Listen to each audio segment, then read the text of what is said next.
Bonjour tout le monde, j'espère que tout le monde va bien.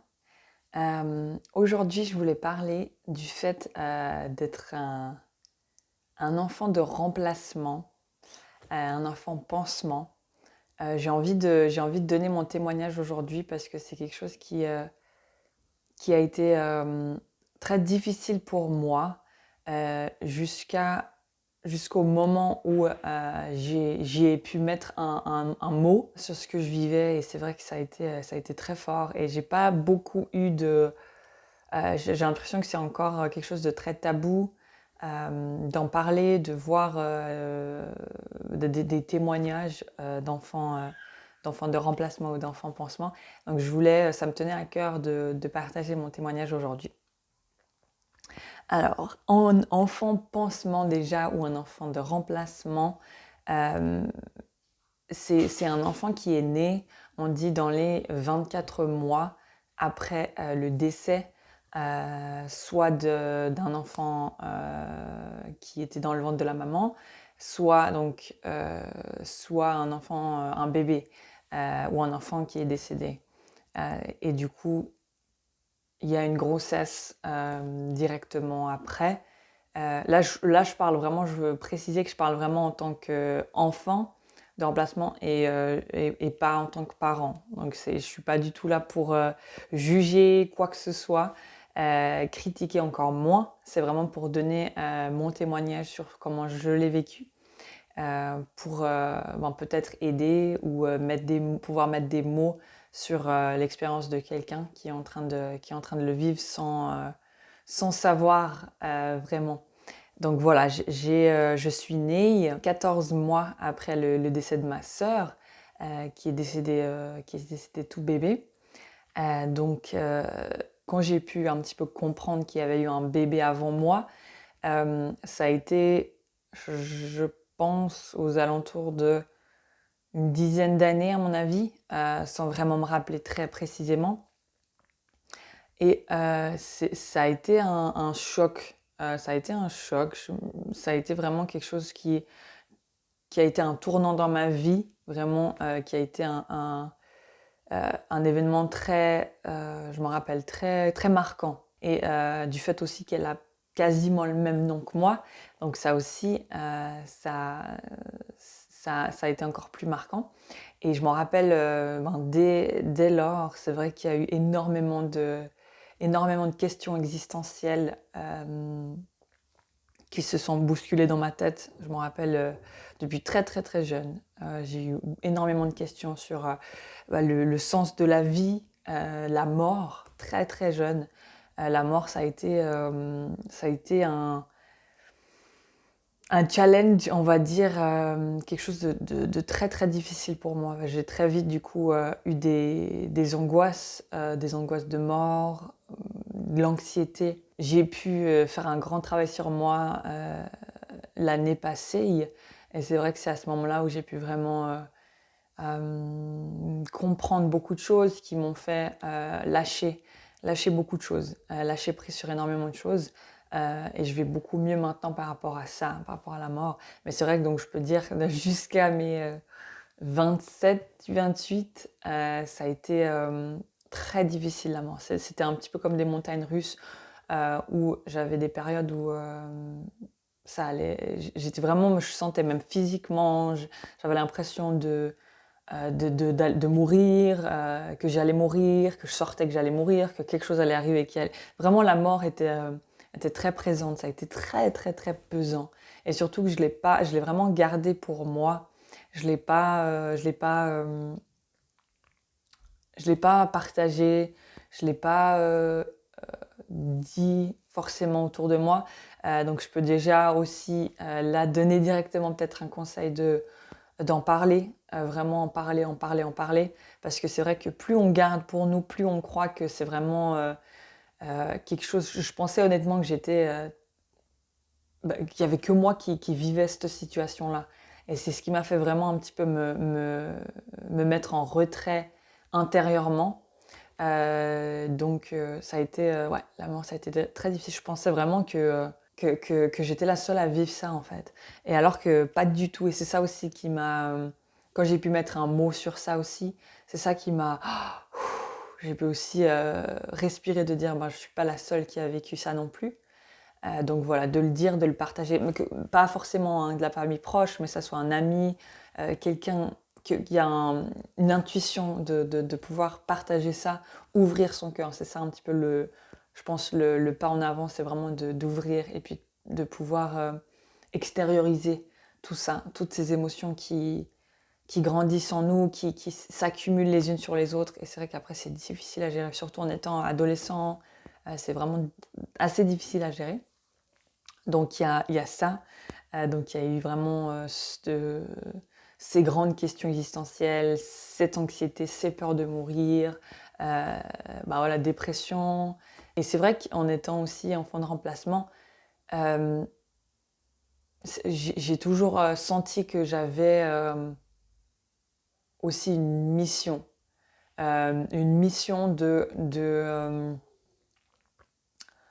peut-être remettre de la lumière ou mettre de la lumière. Ça, je l'ai aussi tout senti que c'est comme si j'avais vraiment j'avais ressenti une pression sur mes épaules, que certainement je me le suis mise moi-même, hein. Je me suis mise cette pression moi-même, hein, on est d'accord? Mais vraiment une grande pression sur les épaules, de plaire, de faire juste, d'être toujours dans la joie, d'être toujours, l'enfant modèle, l'enfant parfait. Parce qu'en fin de compte, c'était, t'aurais pas dû être là techniquement. On est d'accord, hein, après bien sûr. Mais techniquement, j'aurais pas forcément dû être là. Donc si ma sœur n'était pas décédée, je serais pas là. Donc c'est vraiment aussi, un sens de légitimité, de prendre la place, de quelqu'un, sentiment de prendre la place de quelqu'un qui n'est pas la nôtre. Il y a aussi du coup, on va dire, un peu crise identitaire de savoir qui on est. Est-ce qu'il y a une partie de notre frère, notre sœur qui est en nous? Est-ce que c'est nous? Mais c'est qui nous? Sans toutes ces pressions, sans ce voile à se mettre, c'est difficile à se trouver. Je trouve ça a été difficile pour moi de me trouver, de me demander qui j'étais, parce que c'est vraiment presque un masque qu'on mettait pour que je mettais pour vraiment du coup plaire. Ce rôle aussi comment je peux dire, d'être sûre que je fais pas souffrir mes parents parce qu'ils ont déjà souffert. Et c'est aussi ça, c'était un peu, non, ton rôle, c'est vraiment presque, voilà, t'aurais pas dû être là, ils sont en souffrance, donc voilà, fais au mieux, sois modèle, sois parfait. C'était un petit peu ça que je ressentais. Euh, et du coup, ça a été dur parce que pour moi, j'ai un petit peu tout fermé sous moi-même, pas forcément élaborer qui je voulais être, ce que je voulais faire. Vraiment, cette sensation de toujours... en fait, que c'est toujours devoir plaire et que c'est jamais assez. Parce que c'est jamais assez, parce que, en fin de compte, on remplace dans mon cas, c'était un bébé. Et voilà, je sais que ça peut peut-être choquer certaines personnes, le mot remplacement, mais je veux le dire parce que c'est vraiment ce que j'ai ressenti aussi. Donc, remplacer, on remplace un bébé. Un bébé, c'est un petit peu aussi l'image de la pureté, l'innocence totale, presque la perfection, on va dire. Et en fait, il y a toute façon une sorte de comparaison qui se fait, même inconsciente, on est bien d'accord, mais que du coup, on doit être à la hauteur de quelque chose parce qu'on nous a donné presque un joker. On n'a pas été voulu en tant que nous-mêmes, en tant qu'enfants, mais en tant que, voilà, pour combler un vide monstrueux, un vide déchirant, un vide qui pourra jamais être comblé en fin de compte. Donc, ouais, je conseille de vraiment mettre des mots sur ce qu'on ressent, et accepter, vraiment accueillir, aller, on n'est pas une mauvaise personne pour penser ça. Ça a été, ça nous a été transmis aussi, une partie, moi je pense. Et après, bien entendu, que chacun a réagi différemment par rapport à une situation donnée. Donc, pas tous les enfants venus après des fausses couches ou des enfants décédés ont ce sentiment peut-être d'être enfant de remplacement. Moi, je parle vraiment de mon témoignage, de mon vécu, de ce que j'ai ressenti. Parce que ça a été vraiment très difficile par rapport à trouver une place, à ces anxiétés par rapport à la mort, à vraiment se sentir légitime. Mais c'est pas ma place. Je suis pas à ma place, c'est ça. Je suis pas à ma place. C'est pas ma place. Ça aurait été ce bébé, la place de ce bébé. On a pris presque en cours de route un chemin qui nous appartient pas. Et en fin de compte, on est dans ce chemin-là, en tant que, bien entendu, on l'a choisi ce chemin, moi je suis persuadée. Donc après, c'est aussi à nous de vraiment pouvoir faire la paix avec ça, en fait. Faire vraiment la paix avec ça. Et je recommande aussi de parler aussi aux parents, à vos parents. Je pense que ça, c'est aussi une étape qui va peut-être vous faire du bien à l'un comme à l'autre, de pouvoir vraiment exprimer ses ressentis et pas attendre. Donc moi, je pense que j'ai fait aussi, je l'ai vraiment pris, je l'ai refoulé, et c'était non, presque je suis folle, il faut pas que je pense à ça, mais c'était vraiment quelque chose qui presque me hantait en fait. C'était tout le temps. Je pensais tout le temps à ma sœur. Je pensais tout le temps à la mort. C'était presque une confrontation, une non-compréhension vraiment de tout ça. De tout ça, de sentir vraiment qu'il y a, en arrivant dans une famille qui est en deuil, une famille qui a beaucoup de souffrance, et d'arriver et d'avoir cette pression, du coup, il faut pas que nous on meure en fait, il faut pas que nous on se fasse mal, il faut pas que il nous arrive quelque chose parce que du coup, waouh, ça serait inimaginable pour nos parents. Donc ouais, moi j'ai beaucoup ressenti vraiment une pression sur les épaules qui est assez grande. Et encore une fois, hein, je juge pas, je critique pas les parents. Encore en plus en étant devenue maman moi-même, j'ai eu d'autant plus d'admiration pour mes parents, de l'épreuve constante, et on continue la vie. La vie, elle continue avec ce vide irremplaçable. Donc on n'est pas, en tant qu'enfant de remplacement, on est d'accord, on n'est pas ici pour remplacer. C'est ça aussi la notion, je pense, qui sera à travailler aussi dans le courant de l'adolescence, du début de la vie d'adulte. On n'est pas du tout là pour remplacer, on est une personne à part entière, on a un chemin à part entière et on a une mission à part entière. Donc ça, c'est vraiment super important, un chemin à nous, qui nous appartient à nous, qui appartient pas à nos parents, qui appartient pas à notre enfant, à notre sœur ou frère décédé, mais qui appartient à nous, à nous, à nous, à nous. Et c'est à nous de reprendre ce pouvoir sur notre vie, sur notre chemin.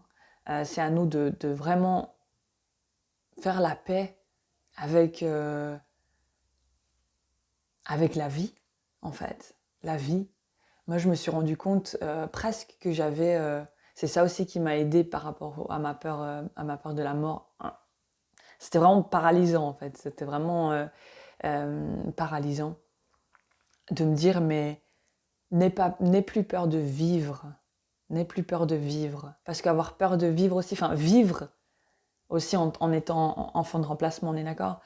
De toute façon, ça aboutit à la mort qui aboutit à de la souffrance inébranlable. Et on a été témoin. Enfin, on a été on peut dire ça, hein, le sauveur ou la sauveuse de cette souffrance-là. Donc on sait à quel point la pression, elle nous a été transmise, le deuil, entre guillemets, aussi. Moi, je pense que le deuil se transmet aussi, peut-être partiellement ou totalement. Donc on est vraiment au nez, et puis il y a énormément sur les épaules. C'est toujours ce que j'ai ressenti là. Donc il y a vraiment ce travail à reprendre euh, le contrôle de notre vie, de notre chemin, de qui on est, comprendre qui on est, chercher qui on est vraiment, sans le label de enfant de remplacement, sans le label de enfant de tel et tel, sans le label de frère ou sœur de cette personne qui est décédée, qui est partie trop tôt. Reprendre ça. Et c'est un beau challenge, mais c'est tellement quand on y va, on fait le pas vers ce gros travail-là. C'est difficile, c'est très difficile, mais au bout du compte, on sort beaucoup plus grandi, apaisé et en paix. Et je pense que c'est ça l'important, d'être en paix avec nous-mêmes, d'être en paix avec nous-mêmes. On n'a rien à devoir à personne et on a notre chemin à part entière qu'on a choisi. Et aussi, moi, c'est ça aussi, de me dire que j'ai choisi ce chemin-là en connaissance de cause, ça m'a beaucoup aidé aussi à guérir par rapport à ça. Donc j'ai choisi ce chemin-là. Ok, alors on y va, tu as choisi, tu savais. Donc maintenant, qu'est-ce qu'on peut faire? Donc c'est petit à petit, ouais, des couches qu'on enlève petit à petit, des choses qu'on travaille petit à petit. Ouais, mais ce que je peux du coup donner comme conseil, ça serait vraiment d'en parler, d'exprimer, vraiment exprimer, aussi écrire, faire des dessins, de l'écriture, trouver quelque chose qui puisse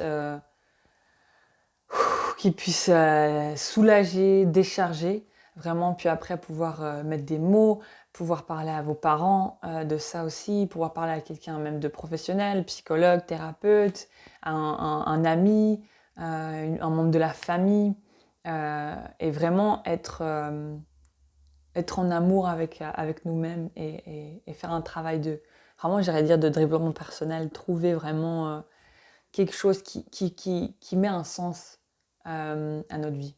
Je pense aussi pour le côté mort, pouvoir accepter aussi le mystère de la mort, l'inconnu de la mort. Ça m'a aussi aidé de toucher un petit peu, regarder par rapport à la spiritualité. Mais c'est pas, je dis pas rentrer dans quelque chose, parce que moi, la spiritualité, pour moi, c'est vraiment la vie, c'est un tout, c'est vraiment une manière de vivre. C'est pas du tout comme une secte, une religion ou quoi. Donc c'est vraiment une manière, un petit peu toucher à tout, regarder un petit peu ce qui vous attire et ce qui vous fait du bien de croire et de vous accrocher à ça. Parce qu'après, c'est aussi ça qui m'a dit, ben voilà, ok, moi, par rapport à ce que je veux croire, mes croyances, il y a ça après la mort, il y aurait ça après la mort. Puis après, on fait des recherches par rapport à l'âme, la conscience, et tout plein de choses qui m'ont fait beaucoup de bien dans ma guérison par rapport à la peur de la mort.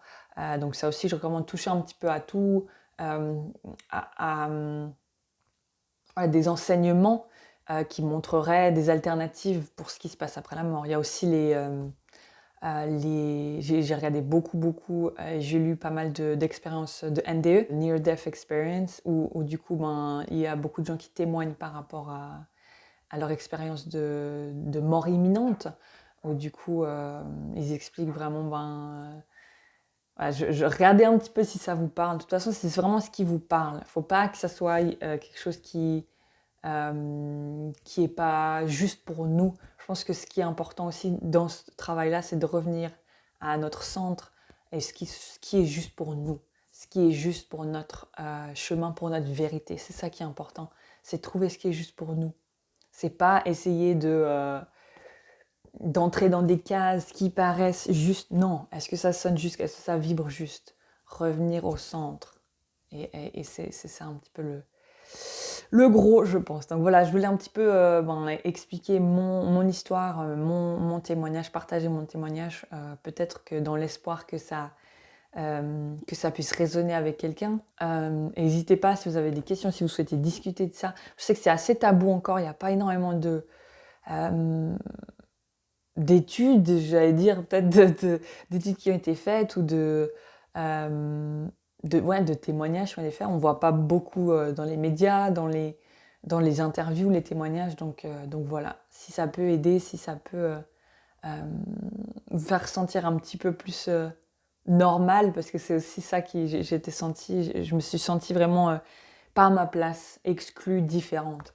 Et ça a aussi été difficile à gérer. Voilà, donc merci de m'avoir écouté. Si ça vous parle, n'hésitez pas à vous abonner. Vous pouvez me laisser un commentaire si vous avez des questions, si vous souhaitez partager votre témoignage. C'est avec plaisir. Donc voilà, à bientôt. Bye bye. Merci d'avoir regardé la vidéo jusqu'au bout. N'hésitez pas à souscrire, subscribe, le bouton rouge qui est par là. Merci.